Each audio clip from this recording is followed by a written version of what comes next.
സാധ്യതാ ഘടകങ്ങൾ എല്ലാവർക്കും അറിയാം. പുകവലി, പരോക്ഷ പുകവലി, അതെന്താ?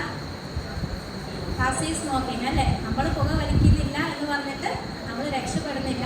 നമ്മുടെ അടുത്ത് നിന്ന് ആര് വലിച്ചാൽ കൂടിയും നമുക്ക് റിസ്ക് തന്നെ ആണ്. ഇനി COPD, ബ്രോങ്കൈറ്റിസ്, ഫൈബ്രോസിസ്, എംഫിസിമ ഒക്കെ ഉള്ളവർ, ദീർഘകാലമായിട്ട് ശ്വാസമുട്ടലുകളും ഇൻഹേലർ ഉപയോഗിക്കുന്ന ആളുകളും കാണും. അവരെല്ലാം തന്നെ കുറച്ചൊന്ന് വിജിലൻ്റ് ആയിരിക്കുക. ഭാവിയിൽ ഒരു റിസ്ക് ഉണ്ടെന്നുള്ളത് ഓർക്കുക. എന്ത് പറഞ്ഞാലും എനിക്ക് കിട്ടിയേക്കുന്ന റെസ്പോൺസ് ആണ്. എന്ത് പറഞ്ഞാലും അവർ പറയും എനിക്ക് പണ്ടേ ഉള്ളതാണ്, എനിക്ക് ആസ്മ ഉള്ളതാണ്, അല്ലെങ്കിൽ COPD ഉള്ളതാണ് എന്ന് പറഞ്ഞ് തഴയാറുണ്ട്. പക്ഷെ അങ്ങനെയല്ല. ഒരു പരിധി നിങ്ങൾക്കറിയാം, നിങ്ങൾക്ക് ഇൻഹേലറൊക്കെ യൂസ് ചെയ്യേണ്ടി വരുന്ന ഒരു ഫ്രീക്വൻസി നിങ്ങൾക്ക് പൊതുവെ അറിയാം. അത് മാറിയിട്ട് പണ്ട് ഒരു മാസത്തിൽ ഒരിക്കലാണ് ഉപയോഗിക്കേണ്ടി വന്നത്. പക്ഷെ ഇപ്പം അടുത്തിടെയായിട്ട് ആഴ്ചയിൽ ഒരിക്കൽ തന്നെ ഉപയോഗിക്കേണ്ടി വരുന്നു. പ്രത്യേകിച്ച് പനിയൊന്നും വരാതെ തന്നെ ശ്വാസമുട്ടലുകൾ വരുന്നു. അങ്ങനെ എന്തെങ്കിലും ഉണ്ടെങ്കിൽ നിങ്ങളെല്ലാം അങ്ങ് ആസ്മയുടെ പുറത്തിടാതെ നെക്സ്റ്റ് സ്റ്റെപ്പിലേക്ക് പോവാം. ഒരു എക്സ്റേ ചിലപ്പോൾ എടുത്താൽ നമ്മൾ കാണണമെന്നില്ല.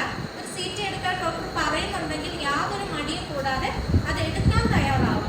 അല്ല ഡോക്ടർ വെറുതെ CT എഴുതി തരണയാണെന്ന് പറഞ്ഞ് ഇരിക്കരുത്. ഇനി ലക്ഷണങ്ങൾ നമ്മൾ ശ്രദ്ധിക്കേണ്ട രീതിയിൽ പറയുന്നതാണ്.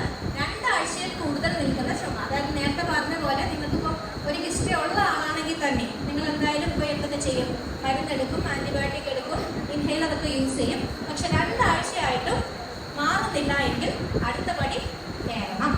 ഇനി കഫത്തിനോടൊപ്പം എപ്പോഴെങ്കിലും രക്തം കണ്ടിട്ടുണ്ട് എങ്കിൽ വെച്ചിട്ടിരിക്കരുത്, ഇവാലുവേറ്റ് ചെയ്യണം. ഇനി ശ്വാസതടസ്സം